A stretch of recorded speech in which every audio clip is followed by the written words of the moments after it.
رقم واحد، حط جدول زمني. امشي بخطة معينة، سواء خطة أسبوعية، يومية، شهرية، حسب جمهورك بيتعامل إزاي. بس لازم تمشي بخطة وتبقى بتطبقها بالحرف الواحد علشان يكون عندك انتظام ويكون عندك منهجية وعندك خطة واضحة أنت ماشي عليها.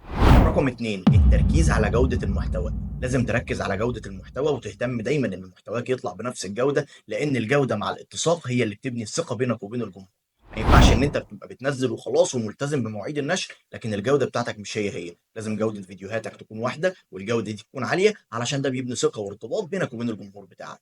رقم 3، تنويع المحتوى. خلي المحتوى بتاعك متنوع ما بين مقالات، فيديوهات، انفوجرافيك، لكن المهم ان هو يكون نفس ضمن الموضوع اللي انت بتتكلم فيه من البداية، ما تخرجش بره الاطار بتاعك او ما تخرجش بره الحاجة اللي انت بتتكلم فيها وجمهورك اتعود عليها. رقم 4، بناء هوية قوية. خلي كل قطعة من قطع المحتوى بتاعك ليها نفس الهوية البصرية، نفس الشكل والالوان والخطوط، علشان دايما جمهورك لما يشوفها يتعرف عليك من غير اي مجهود.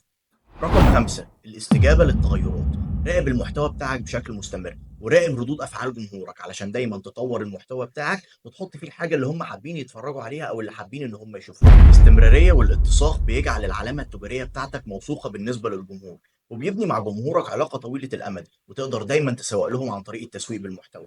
فلازم تهتم بده وتنفذه بشكل كويس لو عاوز تتشهر، سواء كبراند أو كصانع محتوى. أنا زياد سليم، واحنا هنا كنا في داجود اكاديمي. لو عاوز تعرف اكتر عن الديجيتال ماركتنج وصناعة المحتوى، تقدر تاخد دبلومة الماركتنج المقدمة من داجود. شكرا ليك.